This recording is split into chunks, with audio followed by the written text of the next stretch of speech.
Hopefully this records. It wouldn't be the first episode that we've had to do over. Oh god, it'd be horrible. That was bad.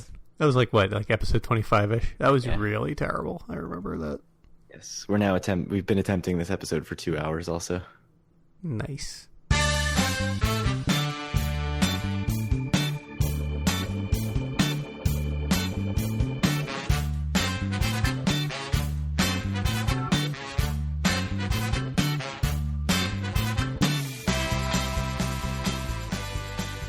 Howdy. It's still technically Monday, July 2nd, 2018, and this is episode 74 of Due for a Win, the Atlantic City and Casino Biz podcast. I'm Kyle Askin, joined, as always, by Craig Stone. What is good, Craig? Ready to give a trip report here after 2 hours of technical and children difficulties. So yeah, I thought our technical issues couldn't get worse after my episode/interview with Eleanor Cumley of Route 40, but we've topped it tonight. Yeah, Skype updates are always perilous. Yeah. And this one is particularly bad, so we're on a different platform now. So it seems, according to Craig, that Skype is just fundamentally broken with Macintoshes right now, so we are trying something new. So hopefully it sounds good. Yeah. Or at least acceptable, because the Skype definitely would have had me alternating between very, very quiet and very, very loud, and there was no way to fix that until they fix whatever it is that they did on June 26th. So, good times. So, I guess before we dive into this episode, which is going to be a trip report of our trip that just completed to Atlantic City, we do have a common interest with all of our listeners beyond loving Atlantic City. And that is a love of podcasts. And this is something I've wanted to ask you about, Craig, because I honestly don't know. This morning, for the first time, I raised my playback speed to 1.5. 1.5? Not even 1.25? No, I went straight to 1.5. So what is your playback speed? 1%. I mean, 100%. 1% is very slow. No, it's 100%. I just go one time. So I've tried 1.25 very briefly, and I just don't like it. I'm a fairly fast talker, but I am a slow reader, and something about that, like the fast podcast, I just don't like it. Yeah, I did notice today, and who knows if I'll stick to it. Maybe I will crank it back down to like 1.2, but you had to concentrate a lot harder to really follow along when it's that sped up. Because before, your brain can kind of wander between words, and there's none of that anymore. Yeah, so for me, like, if I miss, 15 seconds of a podcast, I'll rewind and hear it, even if I know, like, if I'm 90% confident that it was just meaningless and I don't need to hear it. Like, ooh, what if I missed a good joke or something, and I go back and listen to it? Which is especially dumb in, like, the hockey podcasts I listen to, because it's like they're not talking about anything important. I know whatever it is they're saying. But yeah, I don't know. I think it's like a, completionist thing, which is definitely my mentality. Yes. We've talked about your video game playing, podcast listening, baseball card collecting back in the day, comic book buying several years ago. Eric Rosenthal, friend of the show, told me I need to declare podcast bankruptcy, since I had 2 months of no commuting with a baby at home, staying home on Due for a Win's very generous paternity leave. Mm-hmm. And so I'm like months behind on podcasts. I've caught up on a couple of them. I'm still behind on most of them. And he was like, dude, done it before.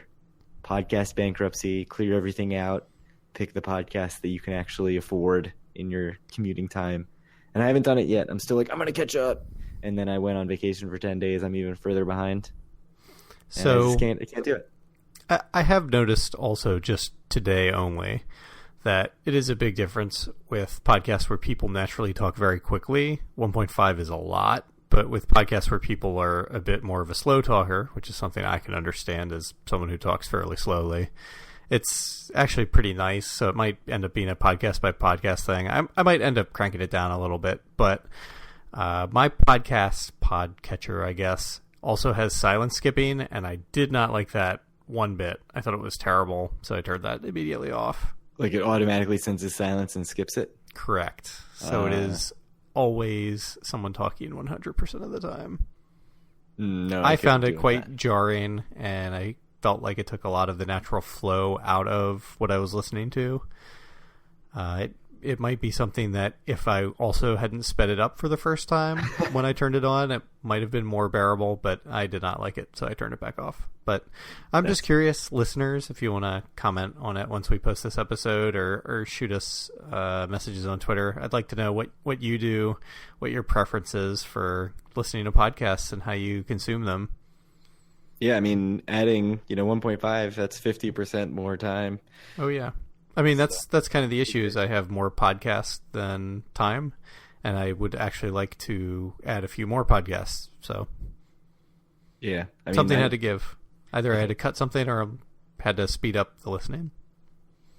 Yeah, I haven't convinced myself yet, but I think I could also just realize, like, hey, if I miss an episode of the general video game podcast, like, I'm not going to play any of these games anyway, so just skip it. You don't need to listen to everything. Yeah, I have a couple like that too. Here's a funny question that I actually just thought about, like, an hour ago or 2 hours ago before we even tried to attempt recording, which has now been a 2-hour ordeal. If somebody was listening to our podcast and skipped a couple episodes, would you feel like they really needed to go back and listen to those episodes? Like, No. We don't refer. I mean, we refer to stuff, but I don't think, like, there's no continuity here. Absolutely not. I mean, I think with the way our podcast goes, it's actually not a good podcast to go back and listen to old episodes. I mean, you certainly can if you want to, but You better. the fact that it's so news-centric means it's not super relevant months after the fact, or at this point, years after the fact.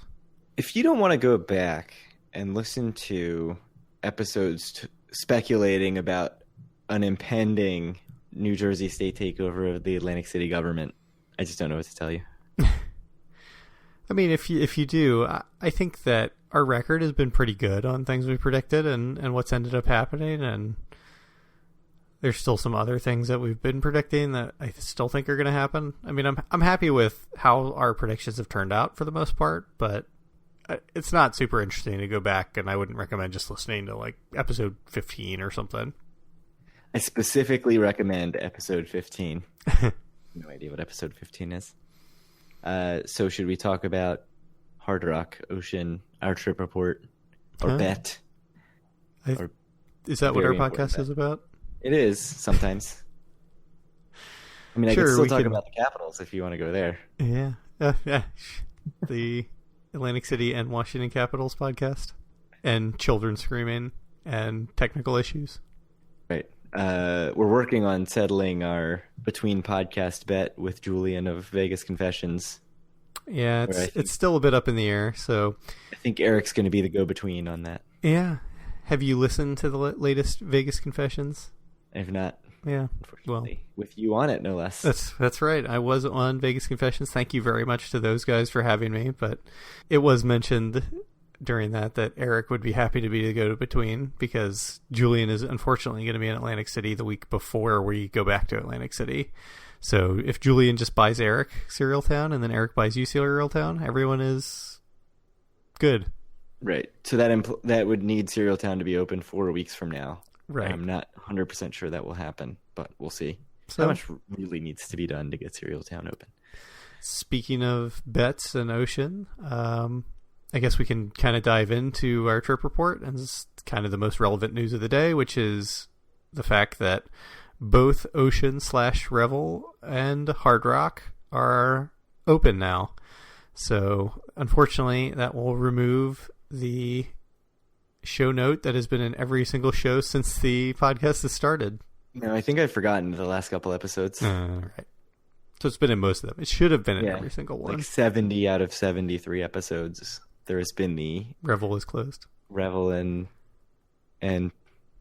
Taj? Showboat. Oh, no. Yeah, Revel and Showboat. It was you're right. Showboat, yeah. Yeah. Did you take out Showboat? Because even though it's technically open, it's really not. Yeah. We have Showboat stuff to talk about in the news episode that we'll do before Next too week, long. maybe, if depending on technical difficulties and children screaming. Yeah, God, kids, man. I was so optimistic that we were going to get back into the swing of things, and then tonight was a train wreck. So we'll see. Anyway, Hard Rock and Ocean are both open in Atlantic City. And not only that, they both actually opened a day early, which was a big surprise for us, considering we were talking about just a couple episodes ago how we weren't even sure if Ocean was going to be opening at all on the 28th, never mind the 27th. Yeah, so they got some state approval to open on Wednesday, the 27th, and both of them were like, hell yeah, done. Mm-hmm. So open their doors. We originally said that meant that our bet was a push. Because we didn't know exactly when they both opened, so we just assumed that was at the same time. However, Robert B. in the Facebook group said that Hard Rock opened at 3 p.m. and Ocean was at 5:45 p.m. So, yeah. So those who have not listened to every episode, Kyle, you have to go back and listen. We're not going to rehash everything every time. Okay. I'll rehash this little bit. Kyle bet that Hard Rock would open first. I bet that Ocean would open first. Which seemed foolish, right, at the time. It ended up being very close. It was much closer than I would have thought. And that no one was more optimistic about Revel 10, whatever opening than I was. But even I was a broken man at the end. Oh, I mean, so I thought we had the conversation that, neither of us thought it would ever open under Straub as it got close to the selling point was correct. It didn't. Yeah, it didn't. But it's nice that they turned it around pretty fast. So seems to me like you won the bet. So I owe you a meal of some sort at the steakhouse. You want to go to Roberts? I'll buy you Roberts. I don't care. Whatever. We'll figure it out. I don't need to go to Roberts. You can go to. I said Hard Rock Cafe. That's what we're doing. That is a bet that can be squared up 1 month from today. That's true. When we're back in Atlantic City. Yes, August 2nd, we will be back in Atlantic City. It's so sweet. I'm excited. So I think that the reason most of you are here are to listen to us talk about Hard Rock and Ocean, so we can jump in. On the real opening day, the official grand opening day of both. Not the soft opening, not the early opening. Yeah, but the announced anyone who was there early, Eric included. It's not the real opening. We were there for the real opening. I mean, Eric was too. We met him at Ocean. Mm-hmm. But, so do you want to start with Hard Rock stuff? Yeah. So what was your first initial impression of the property, Craig? My first impression was, holy crap, it is as crowded as I've ever seen anything. Like, just packed to the gills. I think we got walked into Hard Rock around, noon? Mm-hmm. 11:30? Something like that. It was like noon, I think. Yeah, it was insanely crowded. Very hard to get on a table. Machines crowded. The machines are really packed in tight, which is not too surprising for a new property. But yeah, it was insanely crowded. It was hot in there, I thought, on the casino floor, which I'm used to cold casino floors. I feel like most casinos keep it very cool. It was hot. Just a lot of people, so probably that's part of it. But it was a little uncomfortable. So it was interesting because having not spent a ton of time in the Taj Mahal, you could still tell it was the Taj Mahal, but it was all very well done, much nicer. The classic Hard Rock memorabilia in all these like pillars around the casino.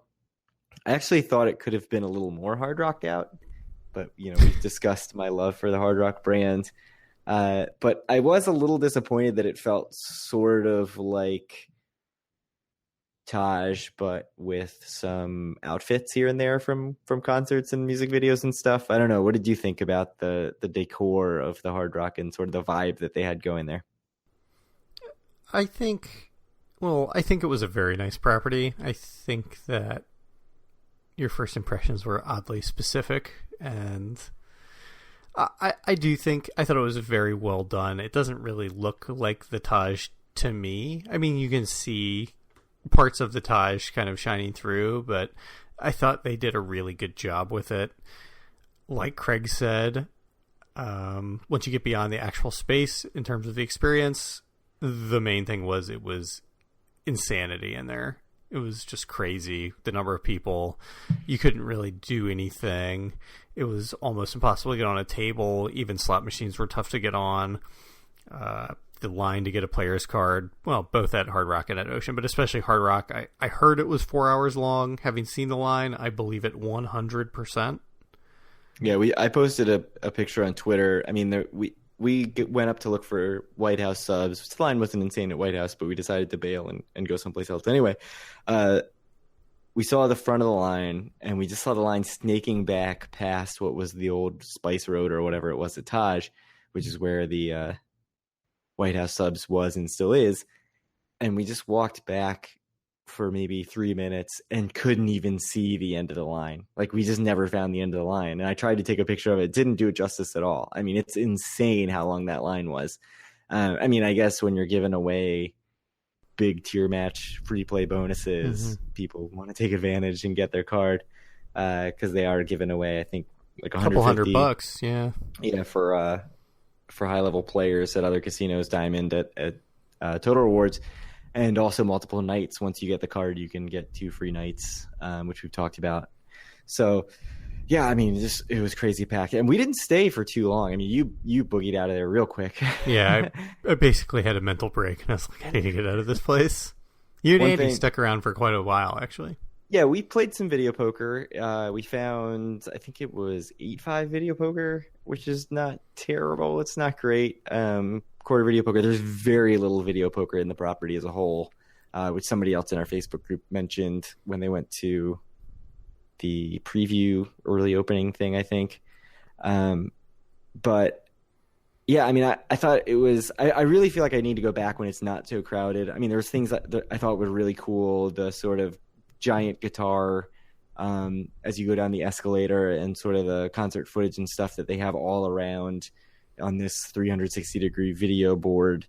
I tried to take a video of it and post it on Instagram. If you're not following our Instagram that we post on approximately once every year, go search "Do for a Win" on that. Shame on you. Sorry. And that was very cool. I think they knocked the, like, it sounds weird to say, but like flooring, carpeting, sort of the pathways out of the park, like the walkways, like everywhere that you walked, it looked very well done, new and updated. So like, even though you could sort of see the Taj structure, it felt very new and nice, which you couldn't really say about the Taj at the end. I really liked all the things like hanging down from the ceiling that they had instead of the old, mirrored ceilings and crazy chandeliers, like ornate stuff that they had at the Taj. I thought they did a good job with that. But it was really hard to get a sense of the place with how crowded it was, I felt like. So I'm really interested to see how we feel a month from now. I mean, if it's still really packed, like, great for them. That's a great sign. But I'm assuming it'll be a little less crowded and we can kind of wander around and get a better sense of what the vibe is like. But I mean, for me, one thing I'll say is I know that it's separate actual companies, but I really love the vibe at Hard Rock Vegas and how it really feels like the Hard Rock brand, which is funny because it's not actually owned by Hard Rock Cafe, that company. It's like licensed out. Yep. And this didn't quite have it. I think it was a little too bright. Yeah.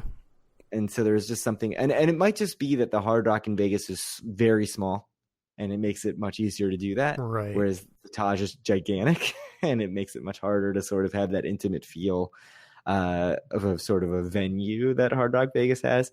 But I think I was sort of looking for a replication of that, which is stupid because, again, not the same company. And I was a little disappointed by that. Yeah, I actually agree 100% with you. I also really love the Hard Rock Las Vegas. I think I'm the one that pushed it on most of you guys. I think it's a great property. I do, in my mind, perceive that to be really the representation of the Hard Rock brand. I think you're right. Hard Rock and AC doesn't seem quite as Hard Rock as the Hard Rock in Vegas, even though the Hard Rock in Vegas is licensed out from, it just licenses the brand. It's not actually owned by the Seminole Tribe of Florida, like the Hard Rock brand is. But I'd have to say, I think that the property was very well done. They did a great job overhauling the old Taj, making it very nice. it's a property that, like I said, I had to get out of there because there was just too many people, but that's certainly no fault of the property. In fact, I think it's a good sign for the property. And I'm really looking forward to spending a lot more time there, hopefully in August. Yeah, so I'm actually staying there in August. So I'm really excited to see the rooms because I know, well, I mean, the whatever it is, Chairman Tower, I think, didn't need a ton of work. The other main tower needed a ton of work. So I don't know where I'll end up, but I'm really interested to see what the rooms look like, if they're sort of hard rocked out, which I really hope they are. And that's, we talk about sort of the vibe not matching up with the Vegas casino, but there was definitely hard rock flourishes, the giant guitars, concert footage. Like I said, like there's stuff that was very cool that I'd like to explore in more depth, but when it was so crowded, it was hard to really get around. So I do wonder if you'll get more of that feeling when it's not so insanely packed on, opening day right after the big guitar smash to open the thing. But we'll find out a month from now. So, is there anything else you feel like we need to talk about with Hard Rock, or should we? Well, so it's just some things, stuff that's open there. The Hard Rock Cafe is in a new location. I'll actually say the Hard Rock Cafe looked kind of generic to me, like even less hard rocky than, say, like Hard Rock Baltimore. It did just look like a generic casino cafe. Yeah, so that I actually found like really disappointing. I thought it looked so. The way it was set up is you could actually see into the kitchen and in the Hard Rock Cafe, and there was actually quite a line to get in. But I actually thought all the food looked kind of tasty there, but it did not look like a Hard Rock Cafe at all. Yeah, I agree completely. And it's kind of like, I don't know, is there like more that I'm not seeing? Because normally, DC, Baltimore, which I've been to both of those, and even the old AC one, like felt more classic Hard Rock. But maybe, I haven't been to a Hard Rock Cafe in years, so maybe they've gone away from that and it's more, focused on things like dining that actually get people to come back. But Council Oakfish seems like a fancier restaurant that's open. That place seemed huge, right? Yeah, it looked very big. It looked quite large. UU Noodle Bar, sort of a circular standard. Every casino has to have a noodle bar. I actually thought about like popping in there real quick when we were wandering around because there didn't seem to be a wait there. It was like the only place in Hard Rock that there wasn't a wait. So I'm interested to see what the reviews are. Kuro Japanese is open. There's some holdovers from Taj that are open. Il Mulino, Robert's Steakhouse, White House Subs, Scores. All those things are open. They have a Fresh Harvest buffet that was open, which I don't think Ocean's Buffet is up and running yet. The thing that was not yet open was Sugar Factory, and there were a bunch of people standing around staring at the drink menu, and so it seems like that it's building out right off the boardwalk. I'm pretty sure that's what all the red booths that they're putting in were. If you happen to walk by the boardwalk at night and saw that, like they were working on it into the night. So I don't know how soon that'll be open. I'm expecting that'll be a draw. There is or was a Sugar Factory in Vegas right by Caesars, I want to say, out on the Strip. So it'll be interesting to see how that does. That was the one thing I think that I noticed was still being worked on and not yet complete. You didn't really hang out and spend any time there. I'll say some things that kind of need work. I mentioned the air conditioning, the drink ordering system. Both my friend Andy and our friend Andy and I, attempted to order a drink sitting right next to each other at a machine. It's the similar to Total Rewards, like on-screen ordering system through a slot machine. Placed our order. It actually has a really good sort of live updating system saying, like, your drink is ordered, your drink is being prepared, it's ready to go, it's coming out to you, almost like the Domino's pizza tracker if you order Domino's pizza, which I shouldn't do because I live in North Jersey and there's good pizza here. But we did that, and we waited a very long time saying our orders had been placed, maybe like 20, 25 minutes, which is a long time. And then it said, your orders are on your way. And a waitress came around, and Andy had ordered a gin and tonic. The waitress came out and said, did you order a house gin? And came out with like, I don't know, maybe like 2/3 of a shot of gin, just like in a glass. And he was like, I ordered gin and tonic. And she was like, okay, I'll be right back with that. And she just didn't have anything for me. I had ordered, I can't even remember. It was something fairly straightforward, like a beer, like, I don't know. And they did not bring it out. So, and then our screens went to like they didn't say order delivered. They went back to the ordering screen. And we were like, these drinks are never coming back. Like, we should just leave. We've sat here long enough, played enough video poker. So we bailed. And that was when you were on your way back to Caesars. So, I'm going to chalk that up to opening day sort of kinks. They need to kind of work out that. Probably slightly understaffed for a giant opening. Maybe they were thinking Thursday wasn't going to be that big, and it was just absolutely insane in there.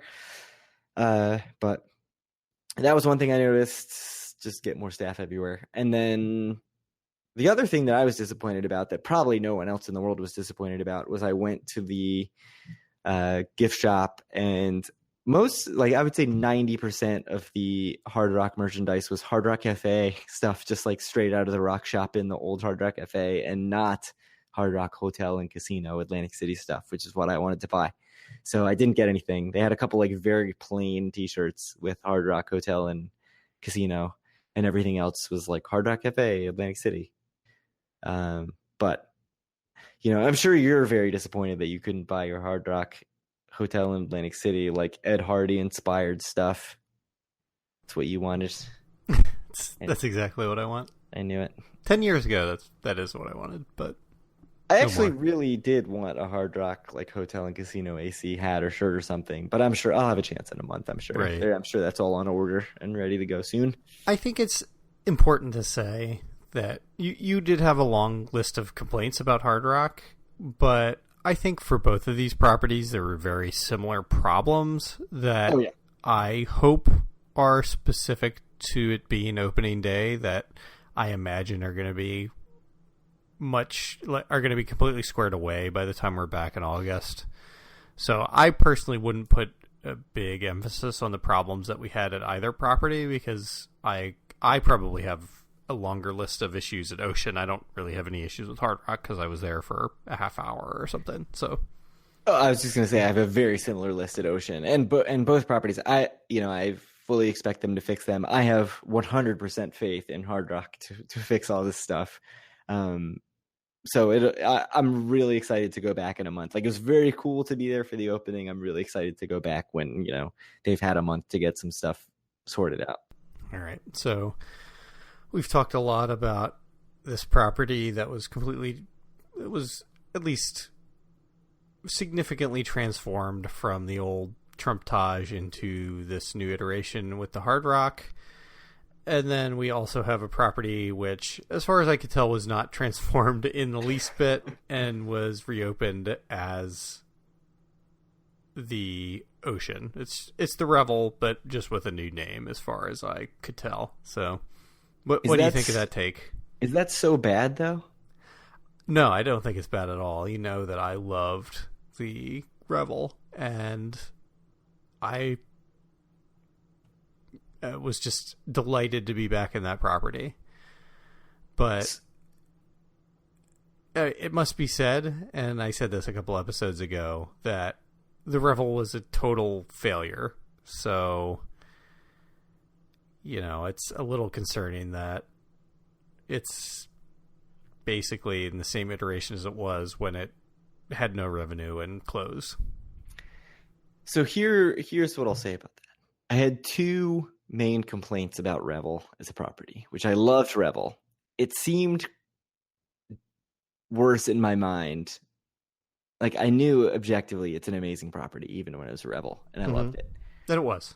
But it seemed worse in my mind because it was always dead, just completely empty. You'd walk in there, there'd be no one at any tables. And it seemed better in my mind because of that. Well, I mean, yeah, that it's nice when you want to just go grab a table, right? And we'll talk about that a little bit. There were times, if you remember the trip that me, you, and Taylor took up there, and we walked around the casino of the Revel, like, there were more employees on the floor than patrons. 100%. Absolutely. And that's obviously a big problem. Yeah. So seeing it alive with a ton of people in it was amazing. I mean, just going up out into the first thing I wanted to do, I went up to the lobby, which is way up. I don't even know what the floor is, five or It's six. a lot of escalators to get to the Yeah. lobby. Oh, and speaking of which, they said they installed these like plexiglass barriers, right, on the escalators, only on the escalators up to the casino. Only on the escalator to the casino floor, which is the long escalator in their defense. But... Right, but the even higher escalators that go up to the next two floors, no barrier. So I was very much, hanging out in the middle right next to the other directional escalator. It was pretty funny. So I went out onto the, I don't know, I guess you'd call it like patios overlooking the ocean, the outdoor spaces, and just seeing people milling about, like clearly in awe about this space that I knew. I mean, I remember going there with my wife and just like walking around out there and being like, this is incredible. I mean, the fact that people haven't found this as just amazing outdoor space and a property. And then I almost forgot about it. Like I remember like Revel closed and I hadn't even thought about all that for 6 months or a year. And then, I don't remember if it was Press of AC posted just a photo gallery or if it was an old photo gallery I found, and I was just looking through pictures and I was like, oh man, I remember how great this property was. So to go up there and see people like really taking it in was awesome. So that was very cool. My other complaint about Revel was I always thought the dealers and the pit bosses were kind of like, like not very into it, like almost surly, which I guess, when you never see any patrons, I feel like there's sort of inertia where if you never do any work and then somebody asks you to do some work, like that's an annoying thing to have to deal with. Like that's probably a retail thing, or a tech support thing. Not that I have any experience with that. But I felt like the Ocean employees, like the pit bosses and the dealers, were very friendly, explained stuff very well, which is funny because I think it's a lot of the same employees. Like there was a report that a bunch of the employees are back from Revel, but it seems like they're really putting a focus on the customer experience and making sure it's a positive experience for the players and stuff like that. And then, and that goes into another complaint that I think everybody had about Revel, except for I think our friend Eric, who really milked their one promotion, is that, Revel didn't treat players very well. And they were really either out for high rollers or out for, resortists who were not looking necessarily for gambling, but were looking for other things. And it seems on first glance like Ocean is really going to press for players. And if that is true, I'm very, very, very excited about what is coming for them, at least in terms of, my future and where I will be looking to play. But, I've talked a lot about Ocean in my impressions. What about you? What did you think? Obviously you were more excited than I was even for Ocean. So what did you think? Here's the thing. I'm super torn, right? Like I said, I loved the Revel. When I walked in, I was just so happy to be back because I was back in this property I loved. But on the other hand, this property I loved was a failure, and they've done basically nothing to it. So, do you want to talk a little about what they've done? I mean, they put a sports book in. They put a sports book in where the old social bar was. They're still working on the sports book. So talking about stuff that, what still needs work. They're putting in seating for the sports book. It's a William Hill book. It's the main casino bar sort of in the center of everything. That's where we held our meetup. They've added some restaurants, I guess. They had a Top Golf, which we didn't see. Me, Dave, Andy, and I kind of went out and looked for it and had trouble finding it. The signage was not super clear. But it is apparently open, for what it's worth. Royal Deli's open with a bar. The former Muscle Bar space is now Villain and Synced. Sky Cafe up by the lobby looks pretty cool, actually. Good place to grab a beer, some food. And then there's some returning stuff, Distrito, Amada, American Cut. And then where you went to dinner, Cafe 500, which we'll talk a little bit about in the future. But so that's some of the stuff that's changed or open already, worth mentioning. But anyways, back to your thoughts. That have totally taken you off track. So I think I laid my thoughts out already, but I will talk about a couple other things that happened there. So I did get a player's card at Revel. I stood in the line for... Congratulations. I know, thank you. Stood in the line for an hour. I got matched up to gold using my old Trap Gold card, which was great. We were talking about last episode if that was going to happen or not. It did happen, so... Because it has no expiration date on it, so there was some questions. I mean, I got that card like a year and a half ago or something, so... Is it still good at Trop? No, I'm the lowest level. You're green. green. Is that the lowest level at Trop? So that's good to know. If you have an old Trop Gold card, go get it. Yeah, I don't know if it's like all Trop cards don't have dates on them or what, but I expect a level higher has a date. But gold at Revel is like it's like the equivalent to platinum. Yeah, it's total tier. Yeah. So it's not a big upgrade, but it's something. Got $25 in free play, so that was cool. Better than, as you would say, better than a sharp stick in the eye. It sure is. So I managed the line. It took about an hour, and that's when the line was especially short that I did it. I did it from 7:30 to 8:30 after our meetup and before I ran upstairs to record with Eric. So worth mentioning is that we talked last episode about Ocean matching Hard Rock's Rock Royalty up to Ocean Black, whereas they would only match Diamond to Platinum, I think. Platinum, which is their basically Diamond equivalent. Yep. Whereas Hard Rock would match Diamond to Rock Royalty, so you could go like Total Rewards Diamond, Hard Rock Rock Royalty, Ocean Black, and get an extra step. They have figured that out in less than a day.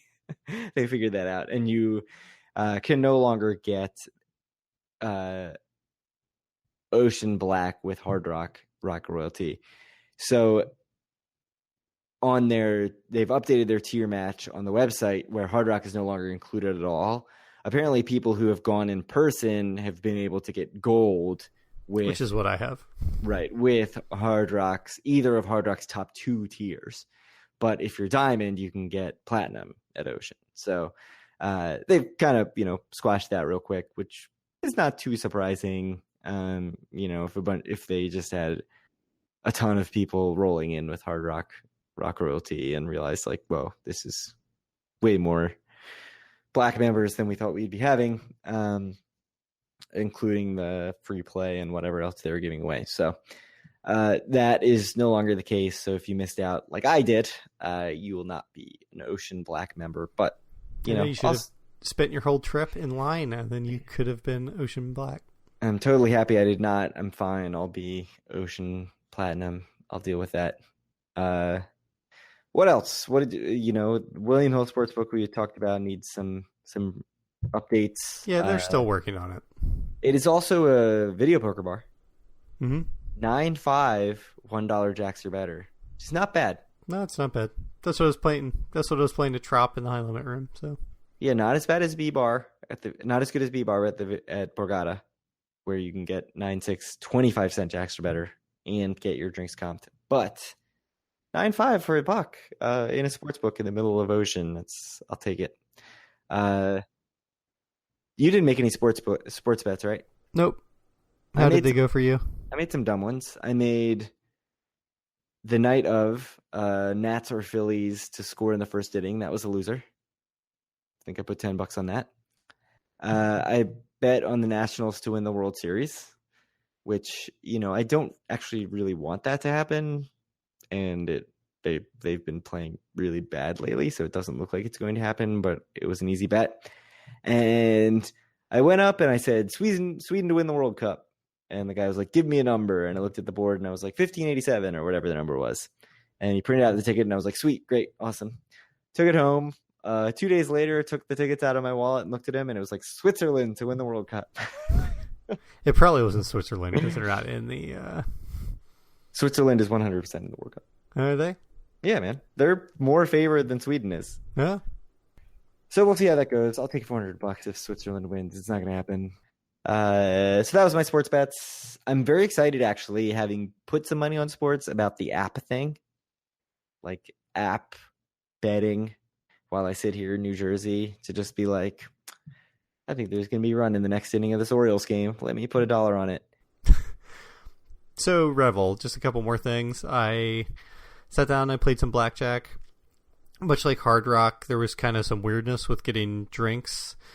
It was, I ordered a couple drinks and they came just fine, but there were the waitresses were not staggered at all. So 3 would come right in a row, and then there'd be no one for a half hour, and then the last drink I ordered just never came at all. So yeah, I was playing 3-card poker with Dave. We wanted a drink. We needed a drink. The pit boss finally gets a waitress to come over, and then we did get a drink at that point.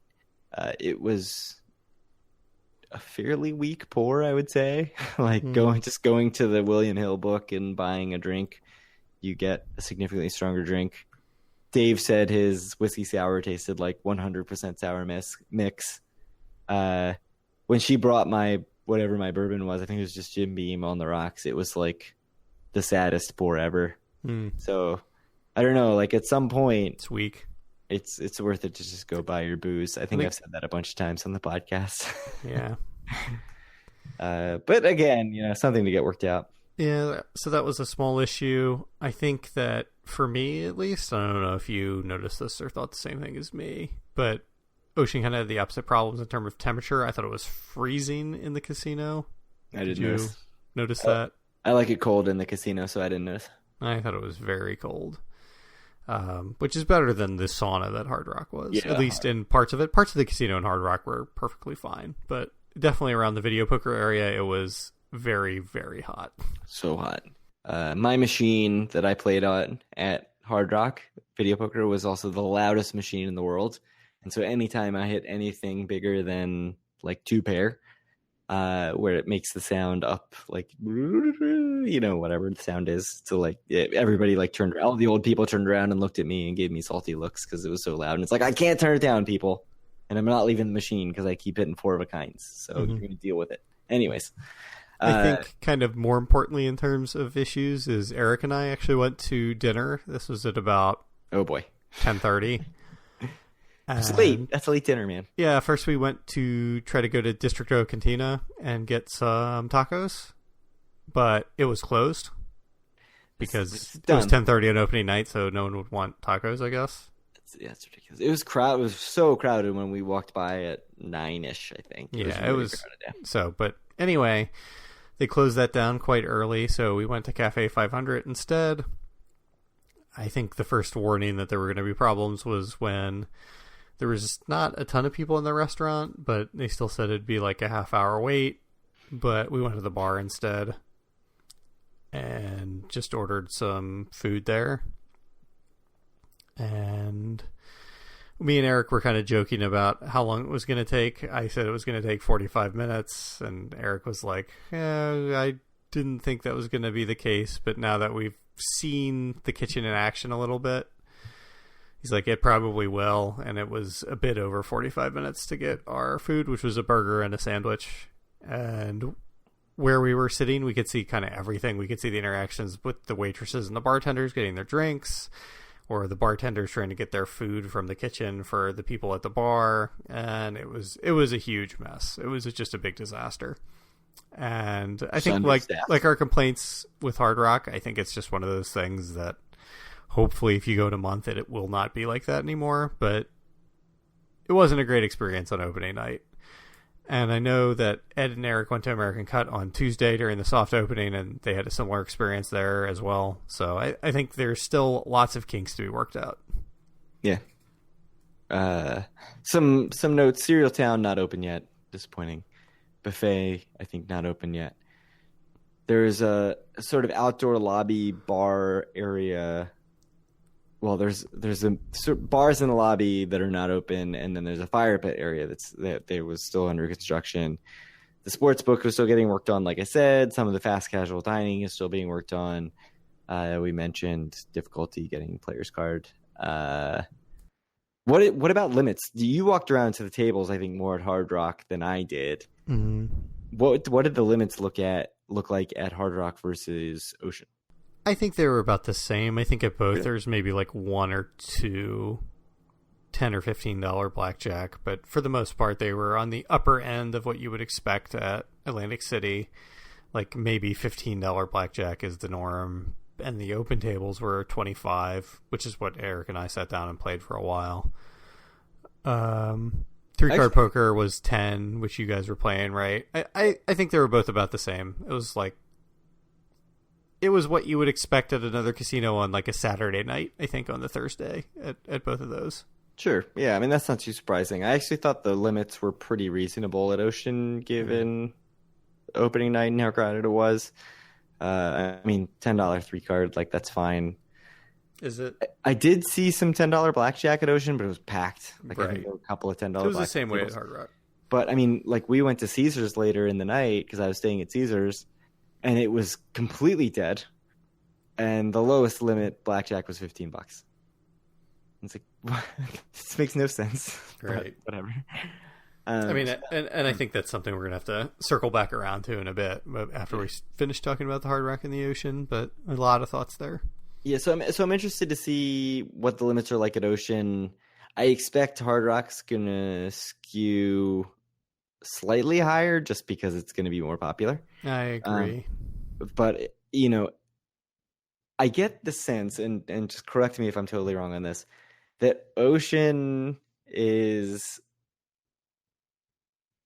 trying to lure in players and doesn't care if they're low rollers or not, and I would not be surprised if they're like surprisingly low limits at Ocean a month from now when we go back. I agree. I get that impression as well. I think they want people in the casino there, and of course they'd rather have people who are betting more than people who are betting less, but I think they want people in the casino at Ocean. Yeah, and I think Hard Rock has been very aggressive with their tier matching. So we can't say Hard Rock doesn't want people in their casino. But things like, you know, the video poker pay tables aren't exactly amazing at Hard Rock. The limits, I mean, just from what little I saw, I thought it was slightly better at Ocean than Hard Rock. But I you know, who knows? Maybe my impression is mostly just that I assume Hard Rock will have more sustained big crowds than Ocean will, just because, you know, the big concerts, the name brand recognition. But yeah, I mean, Ocean has talked a very good game about getting players in and treating them well, sort of doing the exact opposite of what Revel did, which was like, we don't really care about you if you're not either a high roller or someone who's going to spend a bunch of money on resort or club stuff. So we'll see how that goes. I expect we'll know a lot more a month or two from now. Anything else about Ocean? Did you love it? I mean, I think. Yeah, I think we got two properties in Atlantic City that both have a lot of promise, that both look very nice, that had a lot of kinks on opening day that hopefully they're going to work out. But I'm very enthusiastic about playing at both of them. I really want to play more at both of those properties. Yeah. I think we'll circle back to some more thoughts as we wrap up. But so we had our meetup at Ocean. Rennie and Pat, who we met before at Golden Nugget, were there. Ed, obviously friend of every Vegas Atlantic City Gambling podcast, was there. Eric Rosenthal, we mentioned. Dwayne and Lisa of Dion to Slot, that's Dion to Slot. Frank and Rachel. Frank is actually a radio host here in New York. They were all there, so that was cool to meet everybody. Just hang out at the William Hill Sportsbook. Actually, just standing there, it seemed very like close to done, but like you could sort of see where the vision was and how it could be very cool once they get all the seating set up with the big TVs. I'm actually pretty excited to bet on sports betting there. But anyways, August, a month from now, are we doing another meetup? I don't think so. What? You're crazy. Why don't we just gamble and tell people where we are and they can meet us at the table? We're there for 2 nights. Yeah. I think we should just meet at the sportsbook again. You can do a meetup. Okay, I'll hang out at the sportsbook. Anybody who wants me to meet me at the William Hill Sportsbook at Ocean, I'll be there on August 3rd. Anyone who wants to meet me at the Tiles table at Ocean, I will be there on August 3rd. Oh, okay. Yeah, that works out perfectly. Let's do it. So that was cool. Thanks to everybody for coming out. So what about other sort of non-ocean Hard Rock stuff that we did? Food, for example. Our lunch was at Kauai. We ended up back at Caesars, which is where I was staying. Andy and I were playing at Hard Rock. You had bailed because you were feeling the anxiety of too many people in a cramped space. I actually went to Ocean briefly without you guys, and I You went back to Hard Rock and walked around, and I'm just like, I'm going back to Caesars and doing some gambling. Yeah, you had disappeared, and we were like, where did Kyle even go? And then we got a text saying you were on the way to Ocean, and we were like, that's weird. We wanted to go to Ocean. And we were like, played some video poker, and then we was like, okay, let's head to Ocean. And we got a text from you that said, I'm actually halfway back to Caesars. Which is very, if you're on a gambling trip with Kyle, that's going to happen. Right. So you ended up at the Kauai Noodle Bar at Caesars and hit us up. We were actually on the ramp down to Piccalilli to get some wings. And Andy was like, I actually want some Asian food, so let's go to the Noodle Bar. And I was a little upset. I'm not gonna lie. I know that you were not enthusiastic about being at Kauai. So I was not at all, and I was totally like, I might bail. I might just go to some random place and, whether it's Guy's Barbecue, get some real deal barbecue right here on the boardwalk, or who knows what else, walk back to Bill's. Can't tell me that you don't want to dig on some ribs, mac and cheese, and ice cold beer right now. I cannot tell you that. But I have to say, I got home and I told my wife, we got to go to one of these noodle bars at the casino. Have you never been to one before? No, I've never been to one. Holy shit. The Mandarin chicken, the Mandarin beef, orange beef or whatever it was. Orange beef, yeah. So good. No, I think if you're a fan of Asian food like I am, I think the noodle bars at every casino are just fantastic. They're usually not too expensive, and they're normally very delicious. Yeah, I think it's just a byproduct of them wanting to attract Asian gamblers and having to have some good food there to attract them. So you went to Cafe 500. We talked about that. Yeah, the experience was bad. The food was highly mediocre. I mean, it's a 24-hour shop. It's a 24-hour cafe. It is what you expect. My burger was actually pretty good. My fries were undercooked. Oh, that's weird for fries. It wasn't great. Before you even went to Cafe 500, me, Dave, and Andy went to Gallagher's Burger Bar at the resorts, which it was kind of weird. Like, it's a weird location, ambiance sort of thing. It's not a weird location because it's the dining level of resorts, but the ambiance is a little like the dining level is kind of weird up there. Like Capriccio, you feel very separated from that. I expect if you're in Gallagher's, the steakhouse, it feels a little separated, but the burger bar is just like smack in the middle of like a hallway. And I mean, there are big windows that look out on the ocean, which is cool.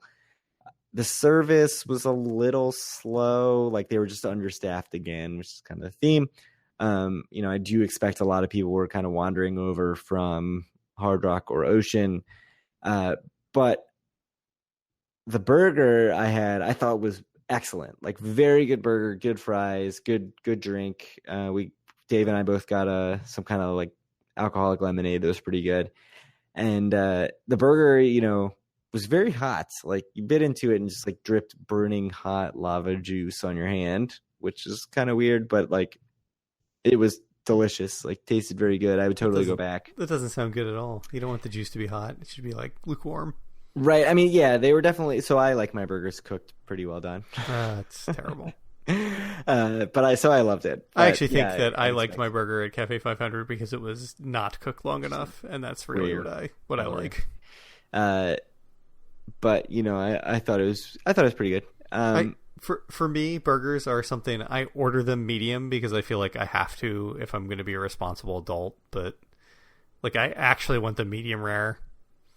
But I feel like if I order medium rare and they err on undercooking it, then you actually have a problem on your hands. See, I order medium because I feel like everybody else judges me, but I'm like, overcook this fucker. Like, give me medium well. I'm totally fine with that. No, I want medium rare, but I'm like, I don't know why I order medium. I just should order medium rare. That's what I want. I mean, you're eating basically cow poop if you don't get your ground beef cooked, but we'll talk about that later. We went to Gallagher's Burger Bar. The next morning, we went to Gilchrist at the Tropicana. Yeah, I'd never been there. I've been to the one many times in Gardner's Basin, but first time going to the one in the Chelsea at Tropicana. I thought the pancakes were exactly the same. The food was exactly the same, which is to say quite delicious. I thought the prices were a little bit higher than in Gardner's Basin, but still fairly inexpensive. Yeah, maybe by $1. The service was a little bit worse than in Gardner's Basin, but that's because it was much bigger, so they didn't have to rush you out quite as quickly, I don't think. I mean, the service was still good, so... Yeah, we were both saying it's kind of funny because I think people get annoyed when you get rushed out of a restaurant, but we were both like, one of the nice things about Gilchrist is they're like, here's your food, get out of here. Yeah, I like being rushed out of restaurants. But, especially when you're on like in AC and you want to get back to the tables or whatever, like, yeah, let's get out of here. Let's go back to the tables. The pancakes, I mean, I was really hungover the last time I went to Gilchrist. This time, not hungover. And the pancakes are incredible. Like they say the best you've ever had. They are probably the best pancakes I've ever had. They're very, really very good. Yeah. I would absolutely say like that's where I want to go for breakfast. I would go out of my way. Andy and I did go out of our way, right, to go to Gilchrist. Yeah, not out of the way for me. No, you were staying at the Trop, but they're excellent. So that home fries were pretty mediocre, I have to say. That's the one downside. I'll get grits next time. Yeah. I mean, I like anything potato. I don't care, cook it, don't cook it, whatever. Just I'll eat it. They're a little undercooked, but whatever. It's fine. They were undercooked. But the pancakes are so good. Just to put a ton of butter on those pancakes. Oh, yeah. Yeah, I put a lot of butter on it. Oh, man. It was very good. So then, anything else to add about Gilchrist? I mean, it tastes exactly the same to me, right? Like, it's a nice spot. I thought the restaurant's very nice. It looks exactly like Teplitsky's if you had been to Teplitsky's, but the food's better because it's Gilchrist, right? And cheaper. It's a big thing. Like better, cheaper food. That's a huge upgrade. Mm-hmm. It's an upgrade in two directions. So then, on our way back to Caesars because we needed to go to your car and get the hell out of there, we stopped in Steele's Fudge, the greatest of all time, the best fudge that you can possibly get anywhere. It's at the Ritz, right next to Tropicana, and every time I get it, I'm a little worried because like sometimes you get something like I feel like every time we find a Chinese restaurant anywhere, me and my wife were like, this is so good. Then we get a second time, you're like, yeah, it's fine. Steele's Fudge, consistently so great. Get the turtle fudge, it's amazing. So one thing I'll say about the Steele's Fudge though, I was looking at the box. It says family owned for over 100 years since 1919. And I'm not a math major. That is 99 years. You gotta save those boxes for another year. No, they printed up a lot of them, Craig, and hey, it's just time to roll them out. You don't want to print up another set of the original boxes. When the ocean swells up and washes Steele's Fudge away, and they're gonna have all these boxes that say 100 years, and be like, you only made it 99 fucking years. I'm sure that's what they're gonna be worried about. Yeah, like we've lost our family legacy, but the worst part of this all is that we printed these erroneous boxes. Anyways, go get yourself some Steele's Fudge. It's good. I had ice cream there. It was good. It was very, very soft because the freezer wasn't working, I don't think. But and it was 93 degrees outside. Yeah. But she was like, you probably need a cup because it's going to melt. And I'm like, no, I don't know. Don't worry about it. My ass. I will eat this faster than any man has ever eaten an ice cream. You eat it in about 4 seconds. It was impressive.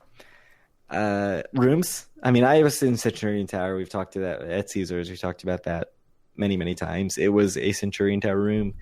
View was incredible. Ocean, nice room, was great. You all know about the Centurion Tower. It's one of my favorite towers. What about the Havana Tower at the Tropicana? So, what would you say? Whose room was nicer? You were in both? Oh, boy. The Havana Tower is just like a little newer, and you really get the feel of that. So if I'm picking based on like overall, I'd pick Centurion just because of location. I think objectively the Havana Tower is a little nicer. I agree. I thought my room this time was nicer. However, it must be said that was a corner room. Yes. And just so you know how I got that, I don't think I told you. I might have told Andy. But when I was checking in, it was actually when I made the reservation online, you click the submit button. This was a comp reservation. And they're like, hey, do you want to get some paid upgrades if they're available? And one of them was for $15 to be upgraded to a corner suite. And I was like, yeah, sure. I mean, if I was going to, I do the $20 sandwich a lot of times. And it's like, it's less money than I would pay. And that seems like a nice upgrade. So we'll see if they have it. And if they do, that'll be great. And I'll get upgraded for $15. And they did. Awesome. Yeah, no, I didn't know about that. It was a nice room. I mean, that corner room was great. It was big. No, it was nice. He had windows on two sides. Yeah, it was significantly bigger than my Centurion room. And the Havana Tower upgrade's great. I mean, my one complaint about it is that it's way back in the corner. It is far away from the casino floor. That is definitely true. And one thing I really love about the Centurion Tower at Caesars is that you are in the middle of both Caesars and Wild Wild West. So, I like to peruse the Wild Wild West and see if the $5 craps tables has any openings. The one $5 craps table. And then, I also like playing at Caesars a lot. So, I like the Centurion Tower for the location. It's been my sort of preferred tower. It's probably the tower I've stayed the most in Atlantic City. But, I have my love for Trop. Everything but the gambling at Trop. Andy and I were talking about that. Like, we like Trop is great until you get to the casino floor and actually have to like put money on the table and play. It's a really fantastic property, except for gambling. Yeah, which is unfortunate. What we go to do. I mean, obviously, I don't have too many big problems with it, considering I stay there every trip. That is true. Yeah. Also, they give me free rooms. And so for very little play. Did you protect your comps? Do you feel confident that you're not going to, be blacklisted? I don't know. I don't really care. Yeah. I mean, I put in my normal play, which, as you pointed out, is shit.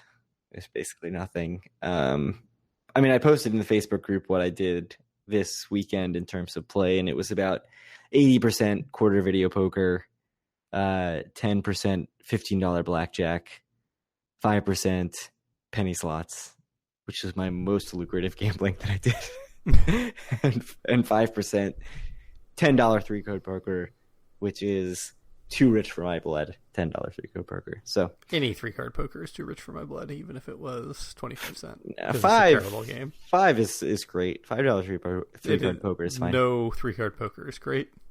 It's fine. I much prefer Pie. I'd rather play $25 Pie Go than $5 three card. Absolutely, 100%. Yeah. Anyways, do you want to talk about some overall thoughts? Well, I think that we're overlooking. Did you go to Andy's room?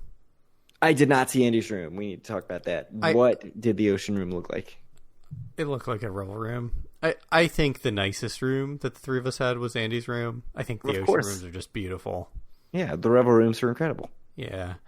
I think for a long time we've said on the podcast that in terms of the basic room, it's the Borgata and then it's everyone else. That's not the case anymore.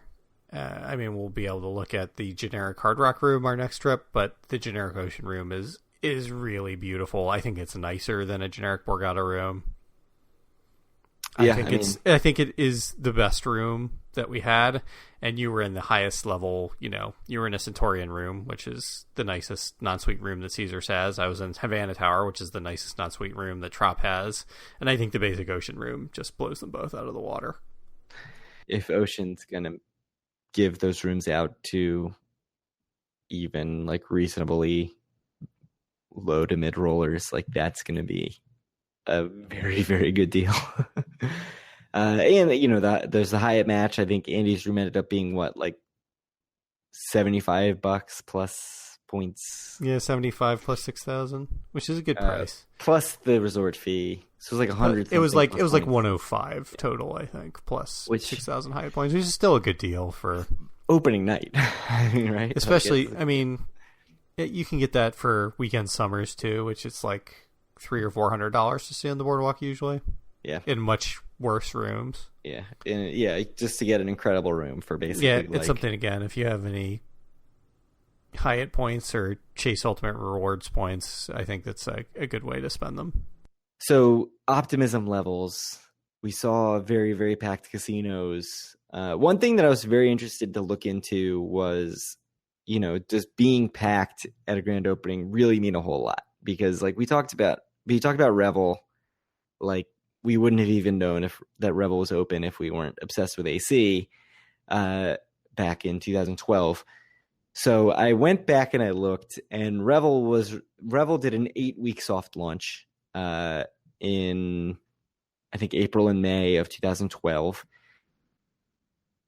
And it was reportedly packed. I'll link to a Philly.com article.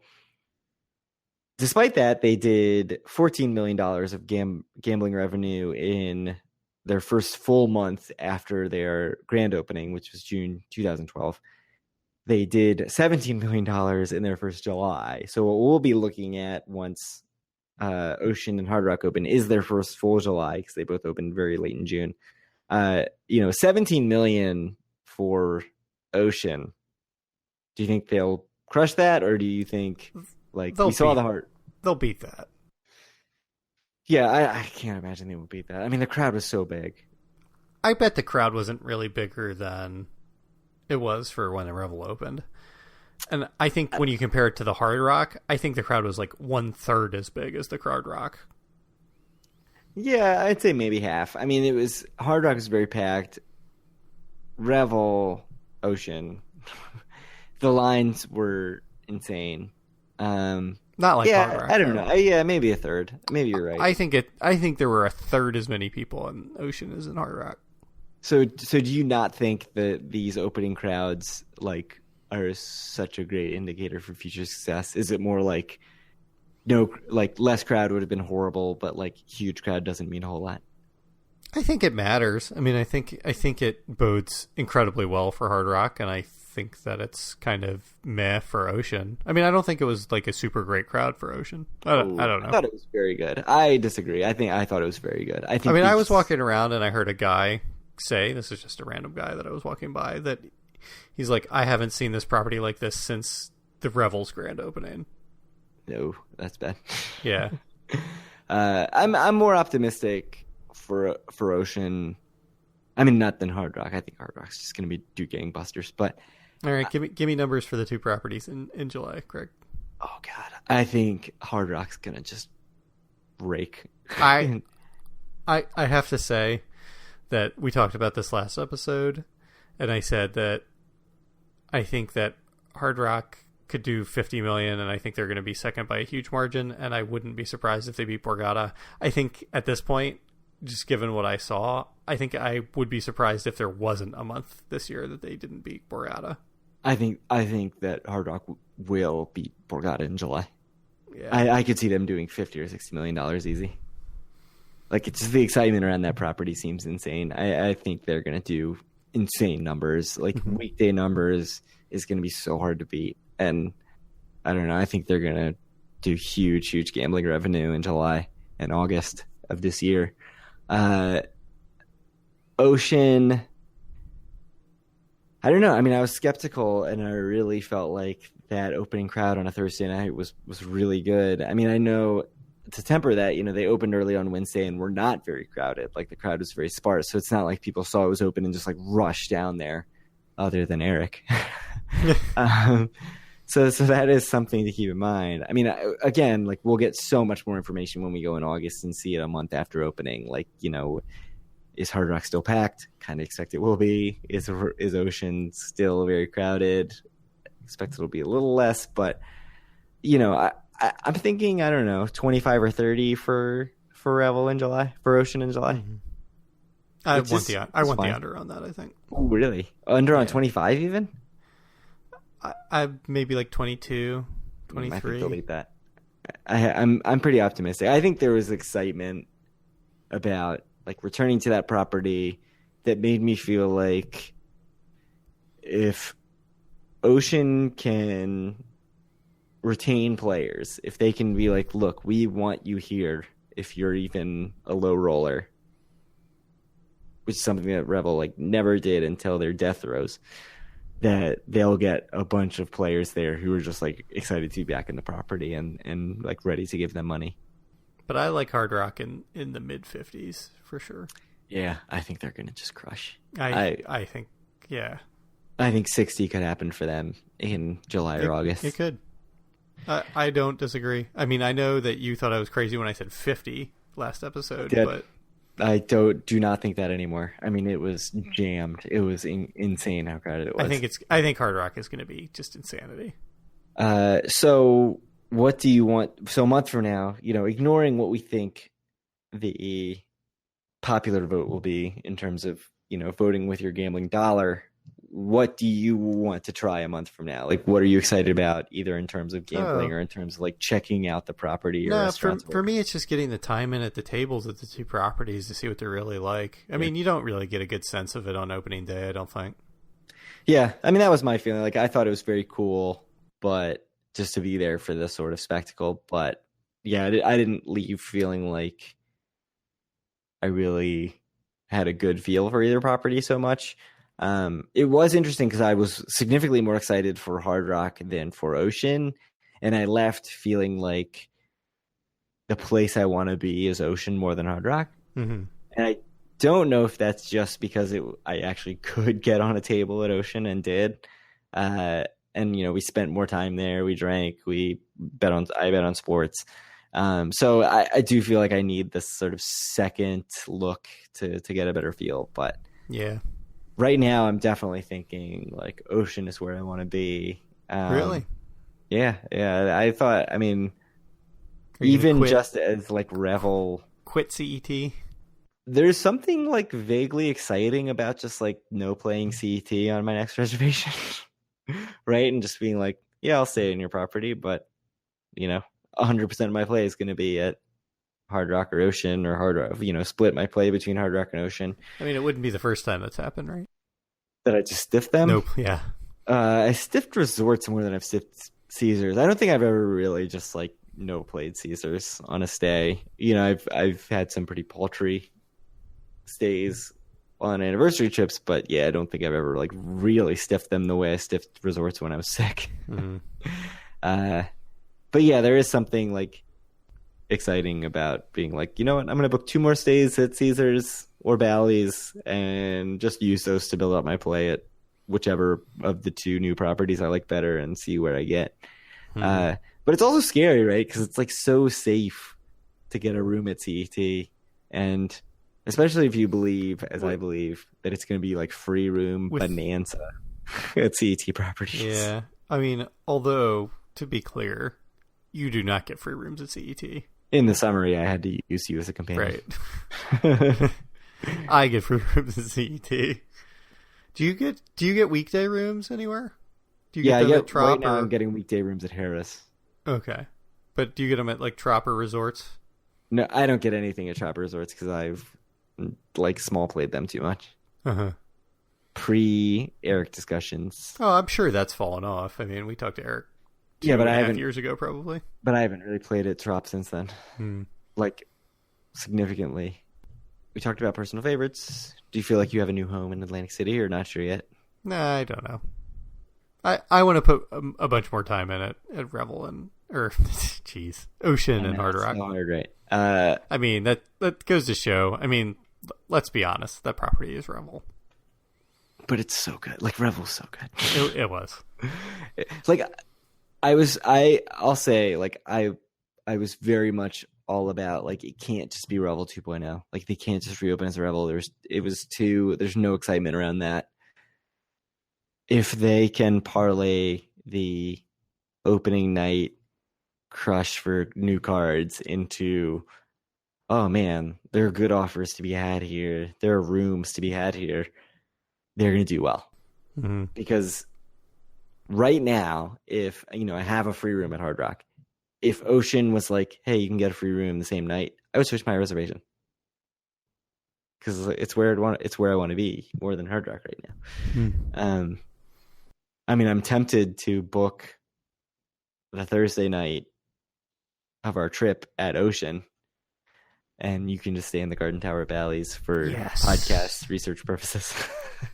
That's, you know how excited I am about that.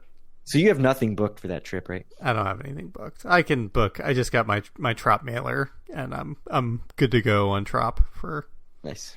So I can always book that if I need to. You can book Trop. I'll stay at Trop. You stay at the Garden Tower. It's fine. I was actually joking that we should have swapped rooms the last day. Like, you should have stayed in Citrine Tower, and I should have stayed in the Trop, which I love. But as we said, your room is nicer than my room. Yeah.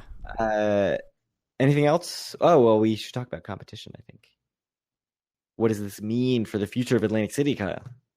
I don't know. What is it? I mean, I think it looked pretty decent for those two casinos. I didn't go to the marina at all. I don't know what it was like out there. I imagine fairly quiet. Yeah, I mean, I'd be really interested to know what Borgata was like on that Thursday night. Yeah. Caesars, Bally's, and Tropicana were all completely deserted. What was Resorts like? Resorts was kind of like what you'd expect for Resorts on a Thursday night. So medium. Yeah, which is a little disappointing because of the location. Like, yeah, they couldn't really pull from the other stuff. There was nobody in Caesars, Bally's, or Tropicana. Caesars was as dead as I've ever seen it. Yeah, Caesars, I told unreal. Craig there, it was like a Tuesday morning in January in Caesars.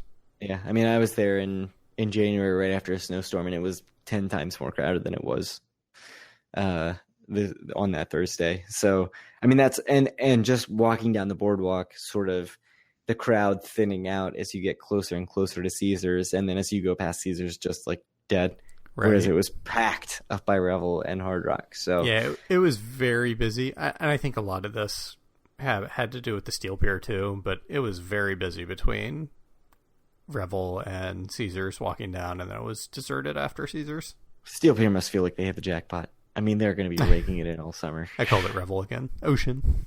Yeah. I mean, it was awesome to see the big crowd up that far north on the boardwalk, because we haven't really seen that in years. Even when Rebel was there, like, the boardwalk was not that crowded up there. So very cool to see the crowd. A little scary for Caesars to see it as dead as it was when there was a big crowd in town for basically this dual event. I would have thought more people would be staying at Caesars, but also checking out those other two properties. I ended up gambling at Caesars for a good 3 hours after we got back from Ocean. And, I would have expected the same sort of like midnight, 1 a.m. little crowd boost from people just kind of coming back. And there was just none of that. Like, it was just completely dead. No, I actually played at Caesars afterwards too, and I was playing tiles, and I was the only one at that table, and there was like 2 people other than me in the Asia room at all at Caesars. Yeah. I mean, we went in $15 blackjack. There was like 2 people at one table, and another table was empty or had 1 person on it. I mean, it was unreal. Like, even going over to like the full pay, jacks are better, not full. Like, it looked ugly. I think the July data could just be like brutal. You think July is going to be a bloodbath for everyone other than Revel and Hard Rock? I think Borgata's going to make their money. I think it'll be down. I think it's going to be down significantly, and I say that without having been in Borgata. And that's the thing that I'm really interested to see. Like, is Borgata taking a beating because you've got a bunch of like people who are interested in seeing fancy properties, and then now they've got 2 other options and are excited about these 2 new things.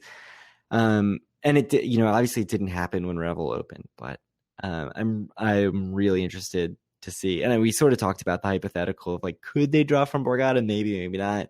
I think it felt like a long shot. It doesn't feel like a long shot to me at all anymore. I mean, I think Borgata could get hurt by this a lot. I mean, I think Caesars and Bally's are going to get just like hammered. They kind of have been already, even before this. So, yeah. And I mean, Trop is interesting too, because Trop always felt crowded. Like, Trop winter midweek felt crowded just because they would always fill the place. Like, there's so many rooms there, and they would always fill it. And the casino floor is so small compared to how big the hotel is. And I didn't get that sense at all this weekend. So that's another thing that'll be interesting to look at. So I mean, I didn't walk through Park Place, so I didn't even see it, which is weird. Like normally I'd at least go through Park Place to see what the limits are like and everything. I didn't even bother. Wild Wild West, they have that $5 craps table. It's always crowded, but otherwise it was pretty dead. Showboat could be in a good position for Showboat. I think they need to up their offerings a little bit, but they need to do something. So I mean, I think we've sort of covered what we think might happen in July, but let's get some specifics, Greg. 1, 2, 3. What do you got? Oh, the order of top 3? Yeah, July gambling revenue, 1, 2, 3. Oh, Borgata, Hard Rock, Trop, probably. I'll go Hard Rock, Borgata, Trop, sure. What specifics did you want to get into? Well, so you said you were thinking like 55 or 60 for Hard Rock? That's not going to be good enough for first place. You don't think that they diminish Borgata to the point where they're below that? Let me see. So what was Borgata in July? Yeah, that's what I'm looking it up right now. Of 17. That's the big question. 76 million. Yeah, that's a lot. I don't think they're getting under 60 for sure. Why? They're not having that big a drop off. Yeah, you're probably right. It's probably Borgata, Hard Rock, Trop. I would certainly love if it was Borgata, Hard Rock, Ocean. I don't think so. It's possible. Yeah, I'm looking at these July numbers. So what do you think? What do you think for Hard Rock? Give me a number. I'll go 58. Yeah, I actually like the over. I think it'll be really? 60. Ooh, wow, that would be a huge number for them. What do you think for? I guess I can guess Ocean, because looking at these July numbers, they're a bit higher than I was expecting. So I will revise my last guess up. I'm gonna say 20. 26. That's exactly what I was going to say. So let's go with 26 first. All right. Which would be fine for them. I mean, it's not great, but it's not. I wouldn't be shocked if they did 30 or something, though. I don't think that would be crazy or anything. Yeah, I mean, 30 would be very good for them, I think. Mm-hmm. Like, they should be very excited about 30. What about Caesars? That's the more fun one, right? Oh, boy. 25. So what did they do in 17? 32. I think it might be even lower. I think Bally's could put up like 15 or something. That would be atrocious in July. That would just be a bloodbath. It would be awful. Yeah, you can't do that in summer. I think we could be looking at a 15. What did they? So they Bally's... did 22 last year. Oh boy! But they did 16 in May, which is awful. Yeah, so Bally's did 22, Resorts did 20, July of 17. Golden Nugget did 20. That's pretty good for Golden Nugget, small casino. Trop did 37. Yeah. Caesars did 32. Oh boy, yeah, I could see Caesars in like the 24, 25 range, just because. They'll be higher than that. They'll be in like 26, 27 range. I don't think Bally's will get so bad that it's 15. I think they'll be like 17, 18. I don't know, man. 15 is like close to place. Yeah, if you get 15 in July, I think it's over. Anyway, I think we've got our predictions down. I'm slightly higher than you for Hard Rock, and we both are exactly the same for Revel. And you're lower than I am for Bally's. Yes, 15. I think Bally's gets in like the 17, 18 range. I mean, a lot of this just depends on how lucky they are, too. That's true. We'll see what their drop percent is, but still fun though. Fun yeah, to it's do the fun. predictions. So what people like. Anything else? I think that this turned out to be a very long episode. I had a couple more things on my notepad that I was going to bring up, but they can wait for next episode, which hopefully could be soon, right? Yeah, I think we're going to try to do something hopefully next week. We should try to get since we skipped much of the news. 2 more episodes out, if not 3 before our trip in a month, right? Yeah. 2. Probably 2 is pretty up. Yeah, 2 would be good. So this is episode 74. there is meaning to that, which is that we are 26 episodes to 100. And if you do an episode every 2 weeks, which we have not done for the last... It'll be a year away. 3 or 4 months. We're a year away from episode 100. Yeah. So mark your calendars, July 2nd, 2019. July 3rd now. That's a good point. We've long since rolled over the date. July 3rd. Wow, this was a long episode, wasn't it? It was. You won, though. You had the over. For once, you won the over-under. Yeah, by 13 minutes or whatever the bet was. Like 20 minutes so far. I think you owe me a lunch at Hard Rock. I disagree. Anyways, let's wrap this thing up. Yeah. So, thank you guys very much for listening, and I do want to say thank you again to the guys at Vegas Confessions for having me on. It was great to be part of the program. If you all haven't heard them before and are interested in my appearance, you can search for Vegas Confessions in whatever your podcatcher is, and you should be able to find that. If you want to reach out to us or any of our other listeners, you can do so at our Facebook group, facebook.com/group/DoForAWin. You can find our content at DoForAWin.com. Find our podcast on iTunes, Stitcher, Google Play, TuneIn Radio. You can reach out to Craig on Twitter at DoForAWin, or send him questions at DoForAWin@gmail.com. Any last words? No, I think I've had enough words. I think that's it. Let's wrap it up before 1. Yeah, we got 2 minutes. Go, go, go. All right. Well, thank you guys very much for listening, and we're going to try to have an episode out early next week, too. But we've said that before, so don't get your hopes up too high. Hopefully with less technical and child difficulties. Yeah. All right. Well, thank you guys.